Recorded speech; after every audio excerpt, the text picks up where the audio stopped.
remain engaged in the talks to try to reach a ceasefire. Can I follow up? I'll come back to you. Yeah, Said, go ahead. Yeah.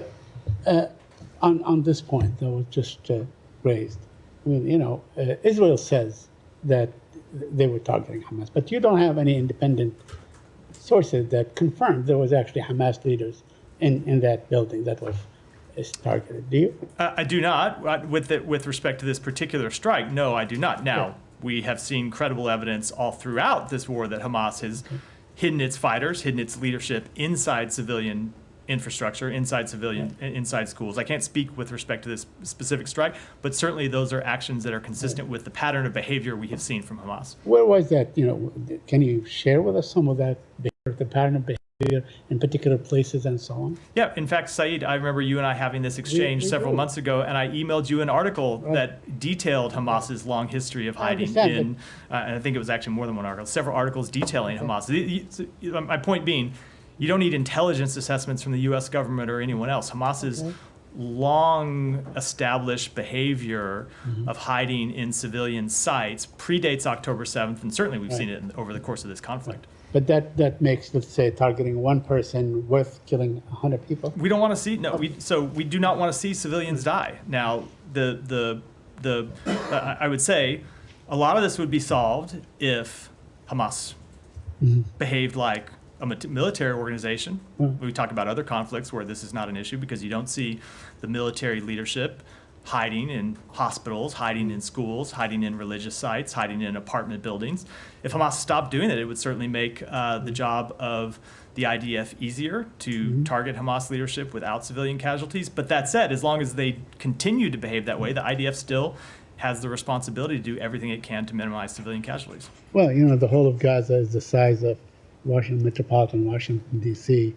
I mean, it is a guerrilla force. It's not an army. They're not allowed to have airplanes and tanks and so on. But the size of Gaza does not justify hiding your fighters inside a hospital or inside a school. Let me ask you about something that you just said. This is that Israel wants to degrade and deplete and render Hamas totally incapable of launching an attack like the one we saw on October 7th. Well, the president himself said that Hamas was unable to do that anymore back on the 31st of May, didn't he?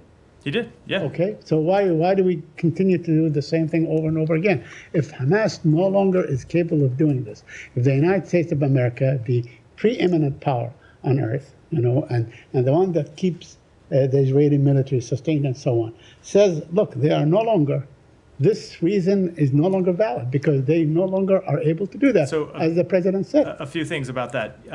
Yes, it is our assessment that they no longer have the capability to launch an attack with the size and scale and scope of the attacks of October 7th. Hamas, without a doubt, does still pose a threat to Israel and does still pose a threat to Israeli civilians. Hamas continues to be a legitimate military target for the government of Israel to strike. That said, it has also long been our view, and you've heard me talk about this, you've heard the secretary talk about this, that Israel will never defeat Hamas through military action alone, and that is going to require ultimately a political solution to a struggle between Israel and Palestinians that predates Hamas, that dates back decades. And if you were to ultimately reach an end to the violence between Israel and the Palestinian people that has gone on for decades, it will take more than a military campaign against Hamas, a terrorist organization. It will take a political solution. Of course, you see us continue to try to advance that. So taking these two positions exactly that you just articulately illustrated, isn't that like a catch-22 situation? The war will go on forever because there will always be Palestinians who will fight the Israeli occupation, no matter what, under whatever conditions. So are you saying this war can go on forever? We need to have completely neutralized Hamas, completely neutralized movement. I think that question ignores everything I have said and everything that we have been pushing to try to do for some time now. Let me just finish. It ignores the fact that we are pushing to obtain a ceasefire to stop the immediate death in Gaza. It ignores what the president has said and what the secretary has said repeatedly, and it's reflective of what we are trying to do, that we want to take that ceasefire and turn it into enduring calm, and we want to turn the enduring calm into lasting peace and stability. Now, my I'll last come question. next. There was, UNRWA headquarters was flattened in Gaza. Do you have any comment on that? I mean, UNRWA has been the primary provider of aid and help, education, healthcare, and all these things for the Palestinians. Without UNRWA, there would be, humanitarian disaster on your hand. Do you have any comment on what has happened to UNRWA thus far? So we do support the work that UNRWA does. We've made that quite clear. They are a critical delivery mechanism for humanitarian assistance to the Palestinian people in Gaza. They have played an important role in delivering humanitarian assistance on the front lines since the outset of this conflict, and it has been really critical that that work has been critical, and it's critical that they continue it. But with respect to this strike, it goes back to the problem I was speaking to a moment ago, which you do continue to have Hamas leadership, Hamas militants that hide themselves in civilian sites, and Israel has a rightful goal of attacking militants and preventing them from continuing to threaten the state of Israel and the people of Israel, but they need to do so in a way that minimizes civilian harm. Go ahead. Just I want to follow up on your answer to Saeed about the day after and the plan for peace in the Middle East.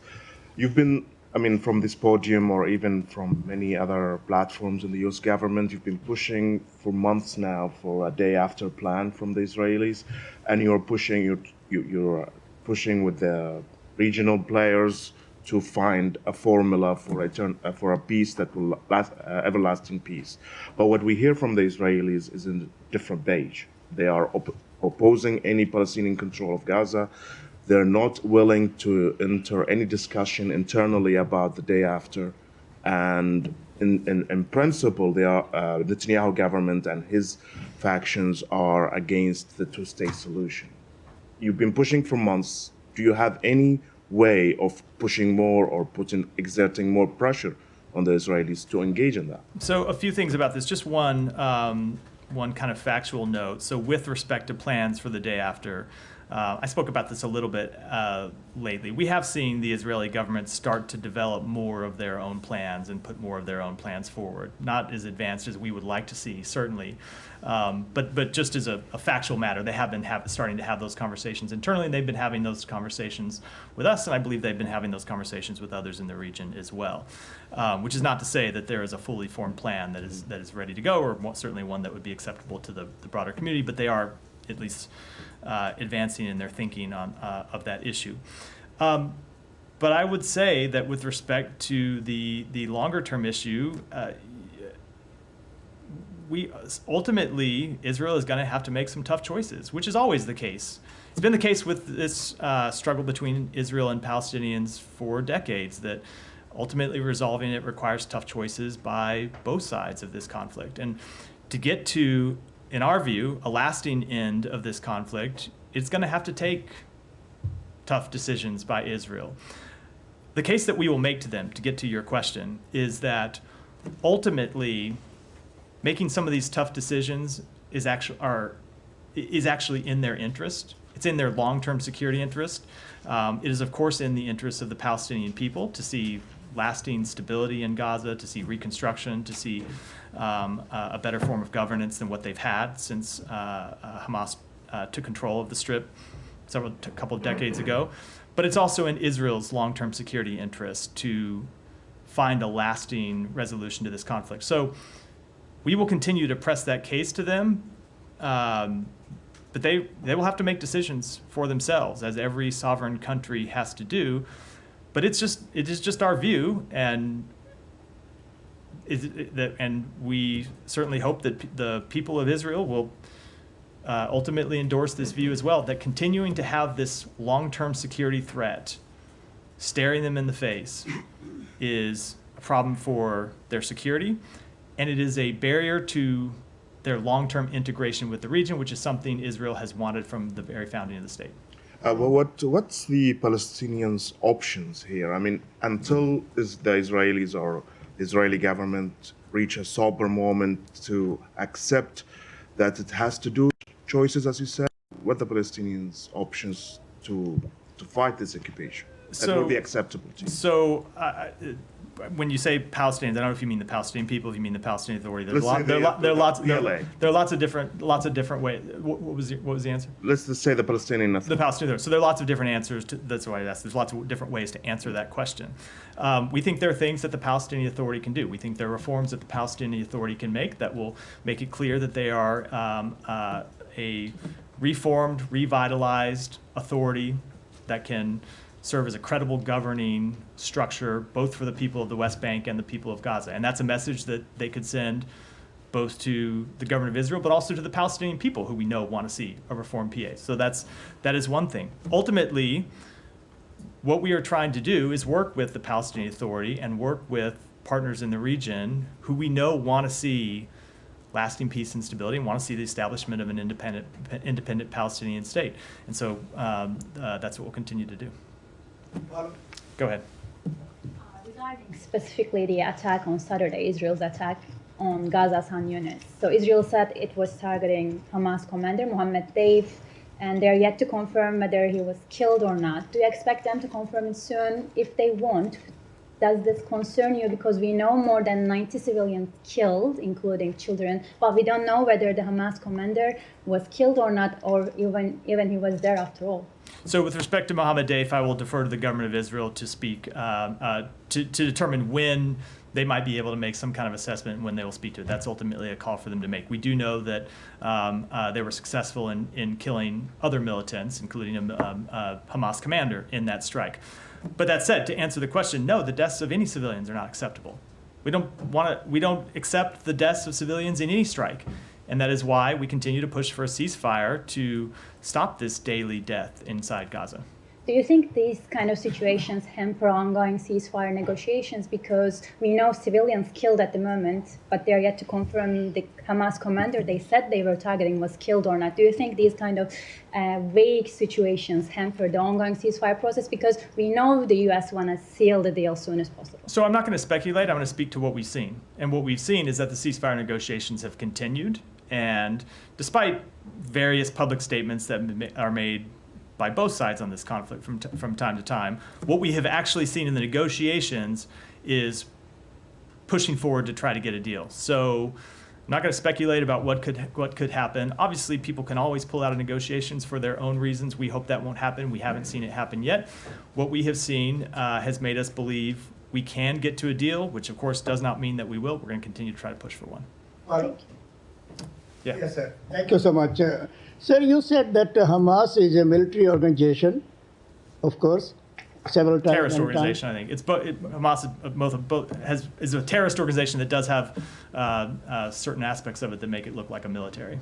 Yes, It's ultimately a terrorist organization. Yes, sir. One, who is supporting them, who is financing them, and they have had miles and miles of underground tunnels going from there to different places, and terrorists are living there, were living, and they were sharing all these tunnels. So where do we stand? Where do we go from here? Who is supporting them? And they have headquarters in Qatar. They have been largely financially backed by the state of Iran, which is why we have taken actions to hold Iran accountable for its financing of not just Hamas, but other terrorist organizations in the region.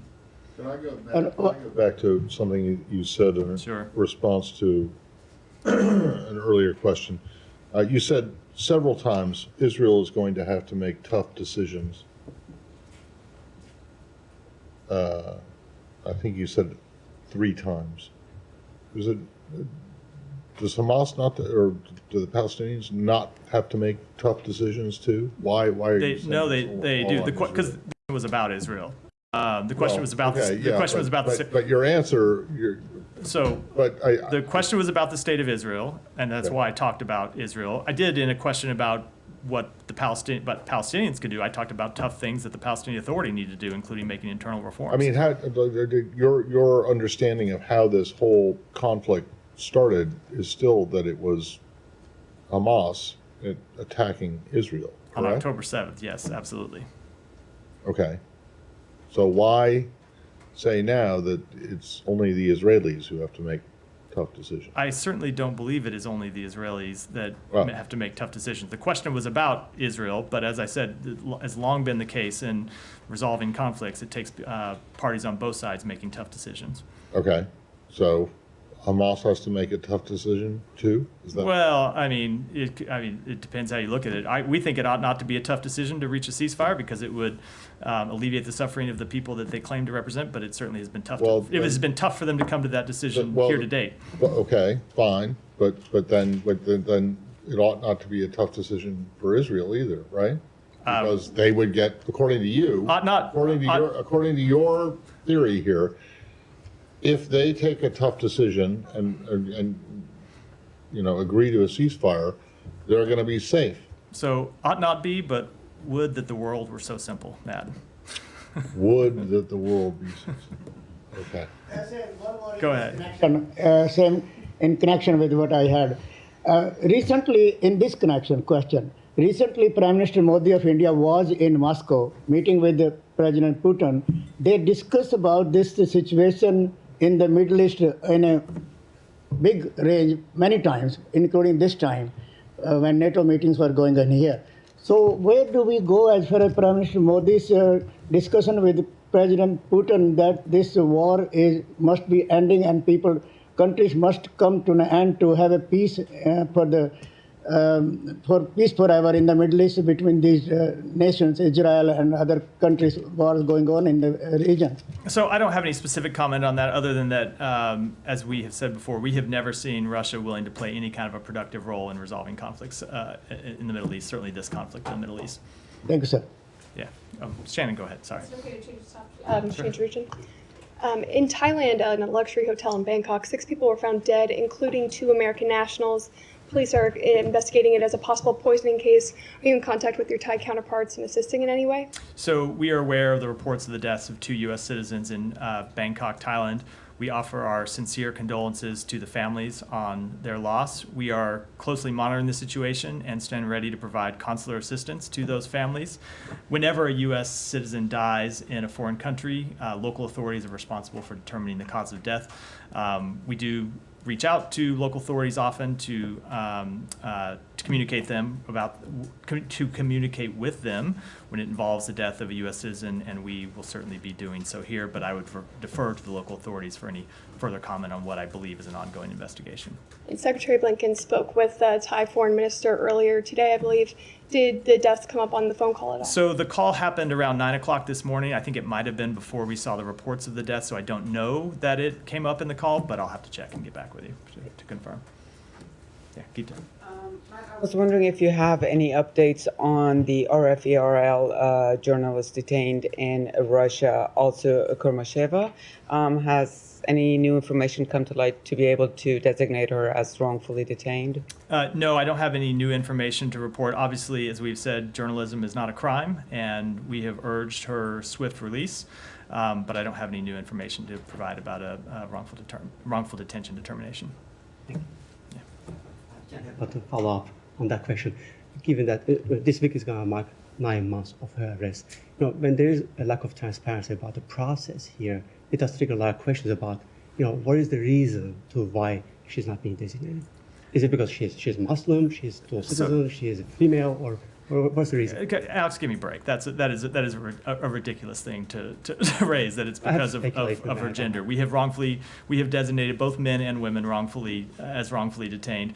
And if you look at our track record in this administration, we have returned over 40 wrongfully detained American citizens. So I think the track record actually shows this administration taking this work incredibly seriously and hard, and making tough choices sometimes to return those U.S. citizens who have been detained overseas. It is the top priority for the president. It is the top priority for the secretary to make sure that U.S. citizens overseas are safe and secure. And we take the process extremely seriously. I know it doesn't always move as quickly as you or some others would want, but I think if you look at our record, it shows that we are able to get results. And for those Americans who remain wrongfully detained and other Americans who are detained overseas, we are working day and night to get them home. And with respect to her case, as I've said, we have called for her release.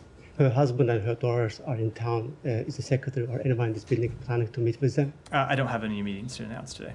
I want to stay in the region. Russia's Lavrov just landed in New York this morning, along with Zakharova and others. Both are actually under current U.S. Visa restrictions. We have discussed that previously in previous years that you guys comply with obligations, 1947 agreement. But the question is, how does it look like right now? I mean, we discussed just 3 weeks ago how Russia not only violates the UN Charter, but also does violate UN sanctions on North Korea. We discussed how they gifted a car to North Korean dictator. So first of all, what restrictions they are under when they're going to be in New York, and secondly, how does it look like when you think about UN credibility and this man is going to lead Security Council meeting? So when you want to speak to our credibility when it comes to Russia, look at our actions. UN. No, hold on. Look at our actions over the past two years with holding Russia accountable, and I think it answers that question quite well. When it comes to the United Nations and representatives of any country attending events at the United Nations, we have a responsibility as the host of the United Nations to allow foreign diplomats to attend.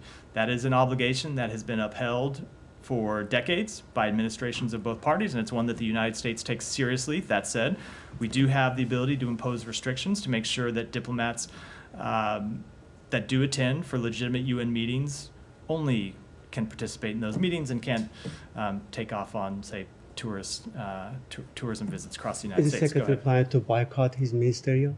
Lavrov's ministry? I don't have any announcements to make. Would it discourage other go allies like-minded? Go ahead, Nick. I had a follow-up on Menendez, just seeing reporting that he had continued to receive foreign policy and intelligence briefings despite being accused of being a foreign agent for Egypt and Qatar, now convicted. From a State Department perspective, is that cause for any concern? I just don't have any comment on that at all. It remains a law enforcement matter, and ultimately the question of who receives those type of briefings is a matter for the Senate to decide. Yeah, Jack. Sorry, just a quick question on Vance, who Trump picked as his running mate yesterday. He's been a vocal critic of U.S. aid for Ukraine and has said that Britain was an Islamist nuclear-armed country. What's the administration's view of this, and do you have any concerns that this could endanger the relationship? So I'm going to probably have a tough time over the next few months when there are going to be a lot of claims made on the campaign trail that I want to respond to and probably shouldn't respond to. So I will instead just speak about our record and our record of support for Ukraine. And ultimately, I think the question really comes down to not just what we support and what anyone else in public life supports, but what the American people support. And what we have seen is when it comes to Ukraine, the American people strongly support continued assistance to Ukraine. They strongly support allowing Ukraine and helping Ukraine to defend itself against Russia's aggression. And it's not just the American public, but it's bipartisan majorities in both houses of Congress. And when you saw the supplemental appropriations bill finally get a vote after obstruction on one side of the aisle, we saw an overwhelming vote in support of military assistance. So I think that's probably where I should leave it with that. And with respect to the United Kingdom, look, we have a long-standing, close relationship, a special relationship with the United Kingdom.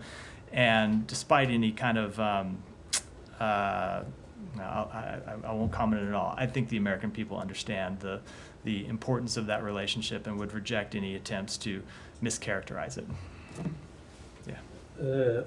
The U.S. and Saudi Arabia today or yesterday signed an agreement on space. What's the importance of this agreement, and is it part of the larger package that the U.S. is working with Saudi Arabia on? So that is a separate agreement from the ongoing discussions we have had with Saudi Arabia about what further regional integration would look like and what improved bilateral relationships and expanded bilateral agreements between the United States and Saudi Arabia would look like in the context of regional integration. It is a separate agreement. That said, the specifics to it, I'll have to take the question and get back to you. Thank you.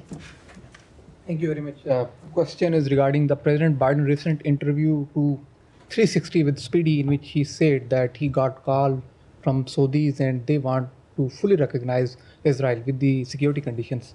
The question is, we have seen a brief security brief by the national security team to the Congress about the the nuclear cooperation, that is civilian nuclear program with the Saudi Arabia.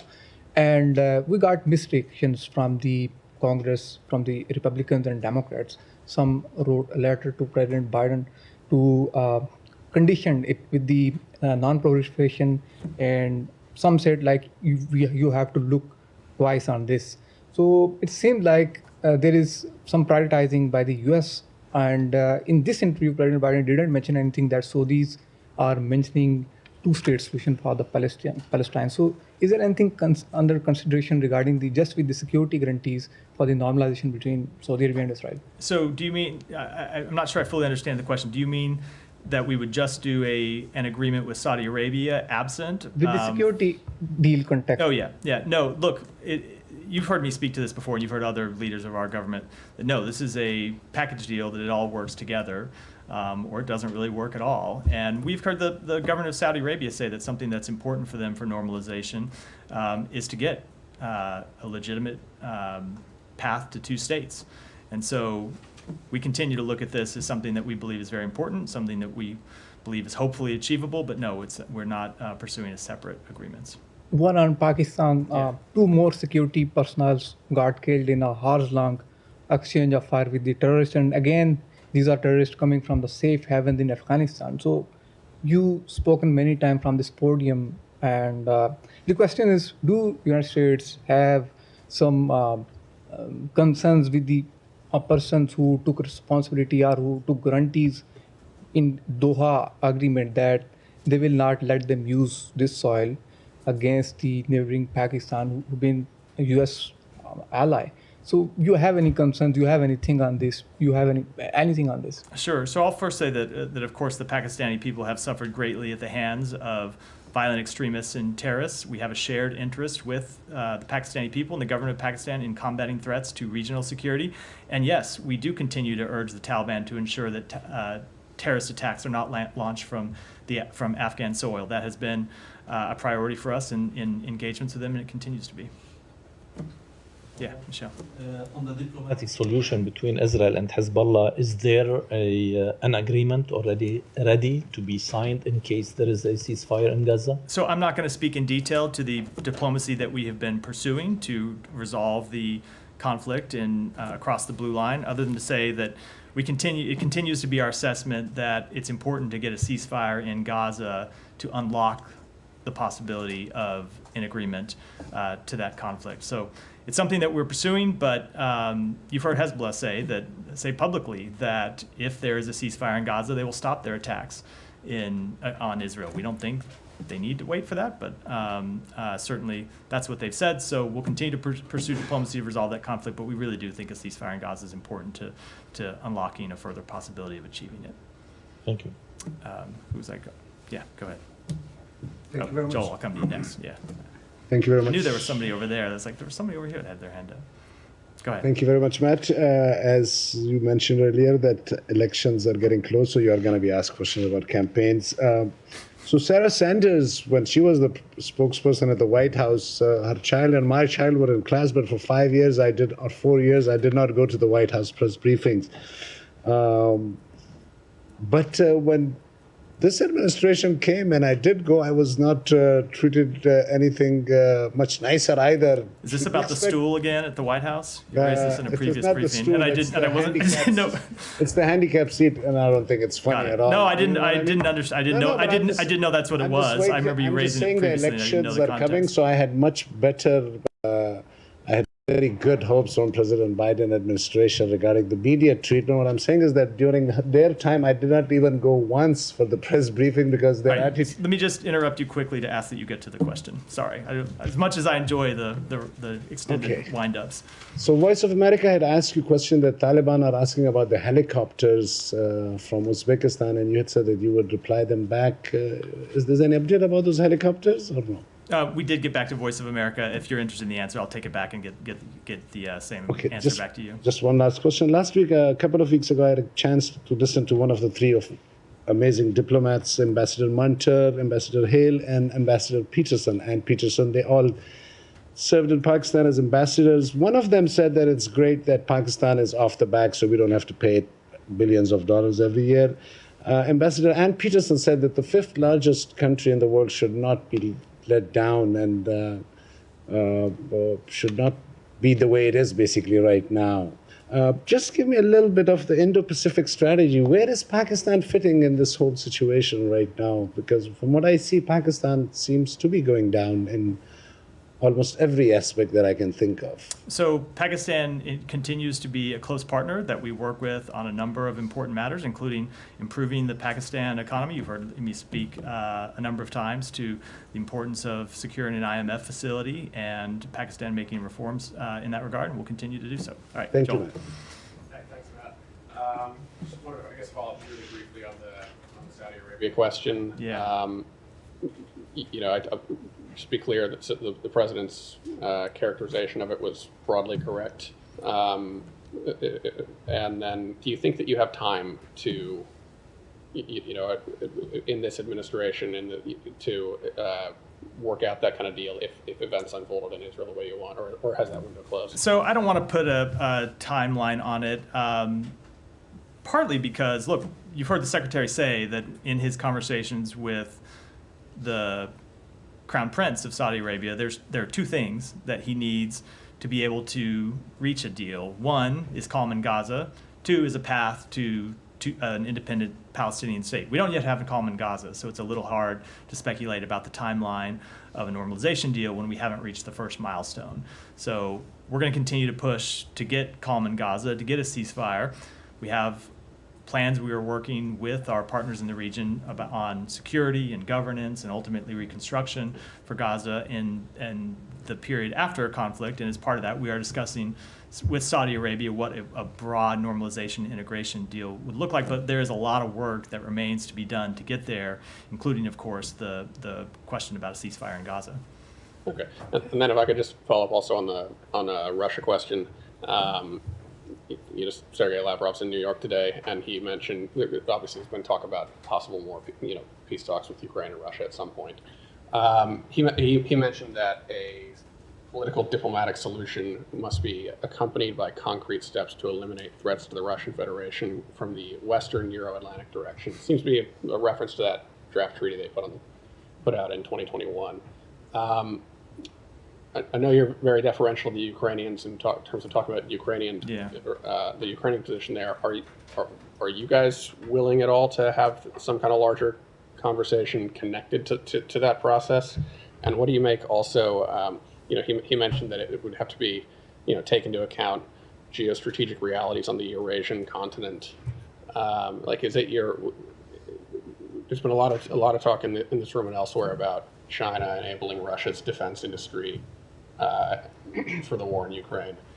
Is it your understanding that China is also backing Russia in terms of its negotiating position or desired negotiating position vis-a-vis NATO in that larger project?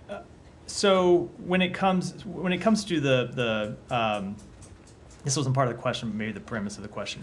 You're right that we do think that Ukraine needs to be at the forefront of any diplomacy to end the war, because the victim of this aggression, it is their territory that's being occupied, it's their people that have been killed, that continue to suffer as a result of a war that they did not start, that they've suffered from, and in fact they've been suffering from for 10 years now. Of course, it's not just a war that started in February of 2022. So it is important that Ukraine be in the driver's seat for what is ultimately their future, and we will support them in whatever way possible.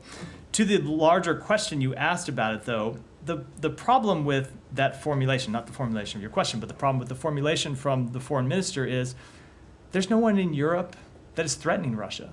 There's no one in Europe that was threatening Russia before the invasion of Ukraine, either the invasion of Ukraine in 2014 or the full-scale invasion in 2022. What Russia seems to see as a threat is a democracy functioning on its borders. And that's just not a legitimate view. There's not been a military threat. No one has threatened to take Russian territory, to take Russian land. So we reject that view, and so we'll continue to work with our Ukrainian partners on where diplomacy can take ultimately ending this conflict with a just peace, not just a peace, but a just and a lasting peace. With respect to China, so look, we have seen, as you said, further relationship between China and Russia, and it's not just with respect to revitalizing the defense industrial base. It is also with respect to being a major strategic partner of Russia. And you've seen close ties between President Putin and President Xi, with visits between the two. And so I can't ultimately predict where it will go. What I can tell you is that when we have talked directly to the Chinese government, we have said that ultimately we would hope that they could play a productive role in ending the conflict, but it needed to be a role that recognized who was the aggressor and who was the victim. And it was not just getting peace for peace sake, but also getting peace that was a just peace and a lasting peace for the state of Ukraine. But ultimately, I can't tell you what they're going to do. Sure. Saudi Arabia. Sure.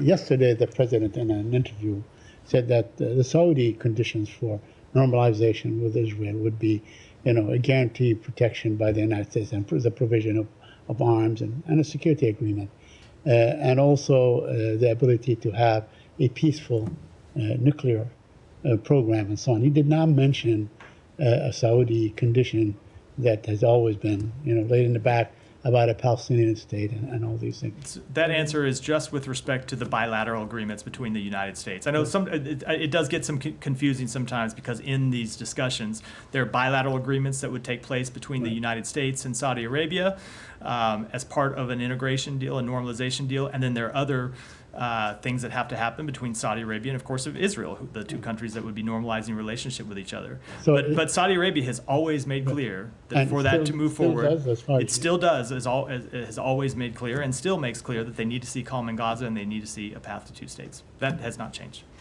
Alex, go ahead, and then we'll wrap for today. Last week's Washington communique was completely silent about Georgia, like zero mentioning of Georgia in comparison with previous years. In Vilnius they had an entire chapter on its membership bid, your Atlantic aspirations. Can you please help us put that in the context? I know that you guys hosted the foreign minister in this building. What is your view of Georgia, lacking, in this bid? So we continue to support the Georgian people's Euro-Atlantic aspirations, but we have seen the government of Georgia take a different turn and take a different path. We've seen the government of Georgia pass laws that move Georgia away from its democratic trajectory. As you know, you've spoken about the law that they passed and how the effect that it could have on civil society and the way it could enable government crackdowns on legitimate democratic rights. And so it is the Georgian government's actions that have fundamentally altered its relationship with the United States, but not just with the United States, with countries in Europe. And on that point, any update for us regarding the second tranche? No. Of visa sanctions? No updates from here. All right, thanks everyone. Thank you.